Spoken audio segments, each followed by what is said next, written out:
Bonjour, bienvenue sur Radio Clé de Vie, la radio du développement personnel. Et vous savez, vous suivez cette émission avec passion depuis plusieurs semaines. Vivre libre et autonome avec le docteur Luc Baudin. Bonjour Luc. Bonjour Alexandre, et puis bonjour à tous les auditeurs, spectateurs. Je suis très heureux d'être toujours là à partager avec vous. Merci beaucoup Luc, on a fait déjà pas mal d'émissions, près d'une vingtaine. Et là, on va parler justement de comment sortir du stress. Alors le stress, c'est quelque chose qui nous entoure de façon régulière. On parle de bon stress, de mauvais stress, mais en fait, comment on sort de tout ça ? De toute façon, le stress au tout départ est un bon système parce que quand tu as une situation désagréable, un conflit, je dirais physique ou verbal, il est normal de mobiliser ses ressources pour faire face. Donc c'est le bon stress, c'est un stress qui est utile. À partir du moment, par contre, là, il commence à devenir nuisible, c'est quand il commence à perdurer dans le temps. Donc la situation conflictuelle perdure et c'est là que commencent à arriver les problèmes au niveau de notre psychisme et aussi au niveau de notre corps. D'accord. Et par rapport au stress, justement, les facteurs de stress, c'est dans la vie courante. N'importe quoi est un facteur de stress ? N'importe quoi. Ce qui est intéressant déjà à bien comprendre, c'est que pour une situation donnée, tout le monde ne fera pas un conflit, ne fera pas un stress. Il y a des personnes qui vont prendre de la distance et puis qui vont regarder ça d'une manière nonchalante, alors qu'ils vont stresser sur un autre élément, et puis d'autres vont faire un stress intense. Donc, on n'est pas tous égaux par rapport au stress, et quand on est stressé par rapport à un événement, c'est d'abord parce que ça répond quelque part à une angoisse à nous, un problème qu'il y a à nous, à l'intérieur. Donc c'est aussi déjà un élément intéressant parce que on voit quelque part, on rejoint déjà au Ho'oponopono dont on a parlé précédemment. Ça veut dire qu'il y a une souffrance en nous, un programme erroné qui nous met dans une situation de peur. Parce que quand le patron vient nous donner un surcroît de travail, qu'est-ce qu'on a derrière tout ça ? On a la peur de perdre son emploi, tout simplement, et donc la peur de ne pas y arriver, la peur de ne pas perdre son emploi. Et la notion du stress, c'est qu'en fait, on se retrouve, on a des situations qui nous sont imposées et dont on a l'impression qu'elles sont en dehors de nos capacités, en dehors de nos possibilités, que ce soit dû au niveau du temps, au niveau de nos capacités de travail, de nos capacités de connaissances, etc. Donc c'est ça qui nous amène à cette notion de stress. Mais là aussi, il est important aussi de regarder un autre point qui est vraiment que je retrouve très très souvent, c'est que c'est vrai que la personne, on peut se retrouver avec de plus en plus de problèmes. La première chose qui est importante à savoir aussi, c'est il faut savoir aussi dire non. Alors c'est vrai que c'est pas facile de dire non toujours à son patron, là encore, mais si on ne donne pas à un moment ou à un autre sa désapprobation, si on ne le signale pas, qui ne dit mot consent. Ça veut dire que lui il va continuer. Et je m'amusais comme ça dans les bureaux parce que c'est très amusant de regarder les bureaux et le travail qu'on fait. Il y a des personnes qui sont très ordonnées, donc elles ont toujours un bureau qui est bien rangé, etc. Et en fait, c'est sur cette personne-là qu'on aura tendance toujours à apporter du travail parce qu'on a l'impression qu'elle ne travaille pas. Alors que les autres ont un bureau complètement fouillis, mais ils font pas forcément beaucoup de travail, mais ils donnent l'impression, c'est la mouche du coche, et ils donnent l'impression que. Donc il faut dire simplement de l'exprimer. On peut pas dire non à son patron, c'est évident, c'est gênant. Mais par contre dire attention là, parce que là tout ce que vous m'avez donné, je peux pas tout faire. Si je fais ça, ce sera au détriment d'autres choses que vous m'avez donné à faire. C'est de signaler, de le dire. C'est déjà de le verbaliser à la personne, verbaliser aussi autour de soi, parce que ça nous permet déjà de vider un petit peu la charge émotive qui est derrière tout ça. C'est vraiment important. Ça, le fait de justement verbaliser ce stress, c'est ça qui va permettre de sortir de ce stress, ou est-ce que ça génère un stress supplémentaire? Par exemple, ok, moi j'ai mon patron, il n'arrête pas de me donner du travail, etc. Mais il faut que je lui dise stop à un moment ou à un autre, mais je vais me générer un stress supplémentaire qui est de dire mais qu'est-ce qu'il va me dire? Oui, tout à fait, mais tout est dans la manière de le dire. parce que c'est ce qu'on nous travaille en PNL, par exemple. Tout est en manière dont on va s'exprimer. On va pas lui dire non, on va pas dire non, j'en veux plus. C'est simplement lui faire comprendre, lui montrer un petit peu les différents travaux qu'on fait, le travail qui nous amène en plus, puis dire, bah, écoutez, mathématiquement, c'est pas possible que je fasse tout. Maintenant, dites-moi un petit peu ce qui est le plus important. Essayez de rentrer dans son mécanisme de pensée et surtout de lui faire comprendre bah, que vous êtes arrivé à borderline, hein, tout simplement. Mais il y a un autre élément qui est aussi vicieux parce que on aime bien tous que son travail soit bien fait, que notre travail soit bien fait. Et donc en fait, on apporte du travail et puis bah nous ce travail, on va faire en sorte qu'il soit bien finalisé. C'est bien qu'on va mettre la barrière haute. Et en fait, c'est pas forcément ça qui est demandé. Moi, je me rappelle, il y avait c'était très symbolique. C'était un homme politique, une femme qui travaillait pour un homme politique, peu importe. Et puis elle, ben, on lui apportait des cas sociaux et donc elle les traitait. Mais donc on lui en apportait. Et puis un beau jour, il y a le patron qui lui a dit, mais moi, ce qui m'intéresse pas, c'est que vous alliez au bout du traitement, que vous alliez à la finalité, à la solution. Moi, ce qui m'intéresse, c'est que vous les traitiez. Donc, parce qu'à la fin, on pourra dire, il y a eu tant de dossiers traités. Traiter jusqu'au bout est une chose, mais traiter tout court en est une autre. Donc, il y a aussi, c'est nous qui mettons aussi ce point de mettre la charge un petit peu plus haute. Et puis, aussi se dire, de temps en temps, je stresse, mais pourquoi? Parce que, qu'est-ce qui me fait vraiment stresser? De quoi j'ai peur derrière? On revient un petit peu sur ce que je disais derrière tout à l'heure. De quoi j'ai peur? Et de quoi j'ai peur? Ah bah oui, j'ai peur que mon patron se fâche, etc. Oui, mais s'il se fâche, c'est à bon escient aussi. Parce que mathématiquement, on peut pas le faire. Est-ce que ce sera si dramatique que ça, s'il se fâche ou s'il y a des changements dans la situation, etc. Ou de demander de l'aide à quelqu'un, etc. Est-ce que c'est si grave que ça? Donc il faut aussi arriver à un moment, c'est pour ça que la discussion est aussi importante, parce que ça permet de dégonfler un petit peu. Déjà, la discussion permet de dégonfler parce que on est tous pareils, on a un problème et qu'est-ce qui va se passer? On va tourner dans notre tête. Et à chaque fois qu'il tourne dans notre tête, il grossit. Puis à la fin, quand on le raconte à quelqu'un, on est obligé de le raconter d'une manière plus objective. Et donc, on s'aperçoit qu'en fin de compte, il est peut-être toujours gros, mais peut-être pas aussi gros qu'on avait fini par le croire dans notre tête. Donc et puis, de demander de l'aide, de le signaler est toujours quelque chose d'important également.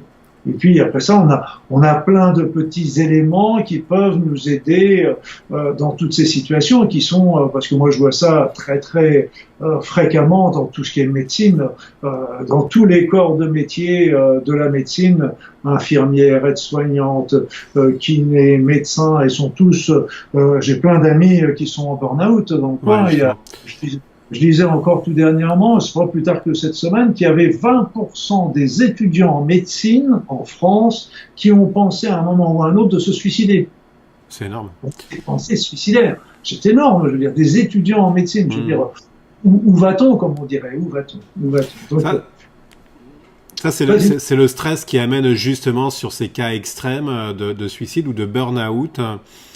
Ce que je comprends, c'est que pour sortir du stress, il faut se poser, faire une introspection sur quel est le problème, et puis accepter de dire stop, ce qui n'est pas toujours évident. Hein.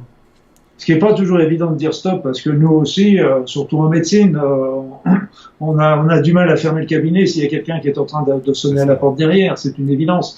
Donc, mais il faut aussi arriver aussi, on se retrouve dans des situations qui sont absolument dantesques. Et je dirais que moi, quand je travaillais aux urgences, je me retrouvais à devoir faire des alcoolémies pour les gendarmes. Je devais m'occuper des gens qui étaient complètement en coma alcoolique, etc. Je dirais, je m'excuse, mais ces gens qui sont en coma alcoolique, il devrait y avoir des centres spécialisés. Et puis nous, on a déjà bien fait affaire avec les gens qui viennent avec un infarctus ou avec des choses qui sont graves, et en plus, ces gens qui sont alcooliques, qui sont en crise comme ça, ils deviennent très agressifs, ils mobilisent l'attention, ils mobilisent tout ça, alors que on a tellement d'autres des cas qui sont, à mon sens, importants à soigner en urgence, et je trouve qu'il devrait y avoir aussi un dispatching qui devrait se faire d'une manière plus importante à ce niveau. Et donc, mais pour revenir à ce que tu disais, c'est vrai que le fait de prendre de la distance est important, et aussi il y a la méditation qui est vraiment déjà un élément extrêmement intéressant parce que ça nous permet, on n'a pas besoin de le faire pendant des heures, mais faire ça pendant 3, 4, 5 minutes. On savait par exemple que autrefois, je ne sais pas s'ils le font encore parce qu'ils sont en crise économique, mais autrefois les Japonais payaient sur le premier quart d'heure de beaucoup de leurs employés, et donc étaient payés et ils passaient un quart d'heure à faire la méditation. Ouais. Donc parce qu'en fin de compte, en faisant de la méditation, ils s'apercevaient qu'après les gens étaient beaucoup plus efficaces dans leur travail. Donc le quart d'heure qui était entre guillemets perdu par la méditation était largement retrouvé après. Alors, il y a des techniques comme l'EFT aussi, l'EFT qui est très très intéressante, l'Emotional Freedom Technique. On parle beaucoup de taping aux États-Unis. Et ce sont des techniques qui permettent de lâcher déjà une partie de ce stress, parce que le problème du stress, c'est que plus on est stressé, moins on est efficace également. Oui, justement, oui. C'est une spirale, ça, le stress. Hein. C'est une spirale. C'est pour ça qu'il faut prendre du temps, et que je dirais prendre du temps pour organiser son travail, pour organiser son temps, je dirais. Donc les quelques minutes qui vont faire que on va organiser notre journée de travail en se disant tiens, je vais commencer par ça aujourd'hui, puis j'irai faire mes courses après, puis j'irai chercher mes enfants à l'école, et puis j'irai reprendre mon boulot après, etc. Si on organise bien son timing à l'avance, on sera beaucoup moins stressé, parce que l'élément aussi qui se passe très fréquemment, c'est que on est en train de faire quelque chose, puis d'un seul coup, faut que j'oublie d'aller chercher mes enfants à l'école. Est-ce que je vais avoir le temps de faire ceci? Donc on est sans arrêt en train de faire quelque chose en pensant à autre chose, ce qui est épuisant. Et puis après ça, on est obligé, pour essayer de gagner du temps. Mais en fin de compte, on est obligé d'aller revérifier si ce qu'on a fait est bien, parce qu'on n'était pas concentré sur notre travail. Si on est concentré sur notre travail, c'est là qu'on est plus efficace. Et la cerise sur le gâteau, c'est que quand on est bien dans son travail, quand on est bien concentré sur son travail, on est ici présent maintenant. Or, quand on est ici présent maintenant, c'est là où le stress tombe. Parce que le stress, il vient quand on se projette dans l'avenir. Et donc, dès qu'on est projeté dans l'avenir, on est dans le stress. Et puis, mais par contre, si on est bien concentré sur notre présence, sur ce qu'on fait, c'est là que le stress s'éteint. Et c'est pour ça que le mental revient de temps en temps. Et il faut que tu penses à aller chercher les enfants à l'école. Oh, il faut que tu penses à faire du plein d'essence en rentrant ce soir, etc. Donc, il essaye de reprendre le contrôle parce qu'il a perdu le contrôle. Et c'est lui qui nous amène le stress, ce fichu mental. C'est intéressant ce que tu dis. En effet, hein, quand on est concentré sur une tâche, on oublie en fait tout ce qui nous entoure. Mais oui, moi j'avais trouvé ça une phrase de Lao Tzu, donc c'est pour dire que je l'ai pas inventé, ça nous remonte déjà pas mal de siècles en arrière. Lao Tzu, il disait, quand on est dans le passé, quand on repense au passé, on est dans la déprime, parce que qu'on ce soit le bon vieux passé, qu'on était bien, ou que ce soit le passé, ou qu'on en a vécu, oh là là, que c'était mal, mais on est toujours dans la déprime. Si on est dans le futur, on est dans la peur, et si on est dans le présent, eh bien on est bien. Tout simplement. Et c'est là où on agit en plus, c'est là où on est efficace. Ok, donc là tu viens de donner quand même plusieurs clés sur comment sortir du stress.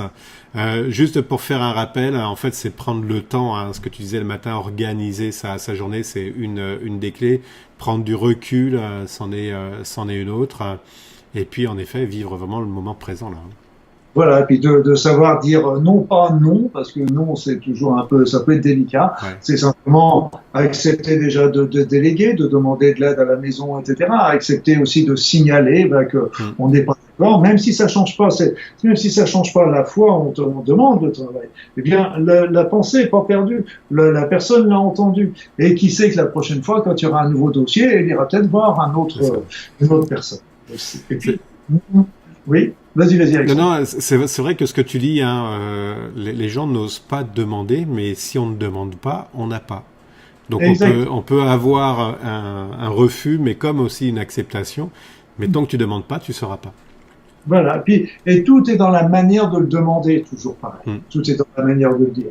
C'est parce que si on dit là, je peux plus, je suis débordé, est-ce que tu peux t'occuper, je sais pas, d'aller sortir les poubelles? Je veux dire, c'est pas bon. Tout le monde le comprend. Il y avait une petite image comme ça, une petite image humoristique avec la femme qui était dans la cuisine, en train de travailler, à faire la vaisselle, à faire repasser, à s'occuper des enfants, etc.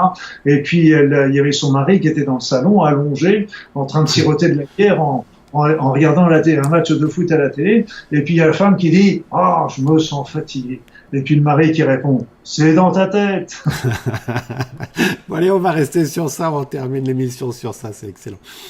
Luc, merci beaucoup. Est-ce qu'il y a une formation ou un livre en lien justement avec ce thème de sortir du stress?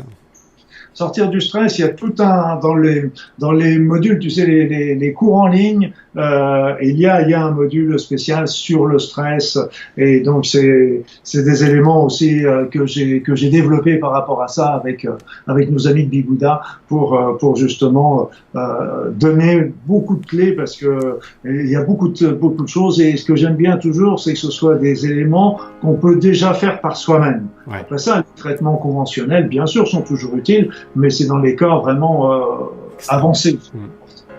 Ok, bah écoute Luc, on va rester sur ça. Merci beaucoup. Le lien justement de la formation se trouve en dessous de la vidéo. Donc Luc, on se retrouve pour la prochaine émission et ça sera une surprise. Allez à tous, bye bye, à très bientôt. Merci.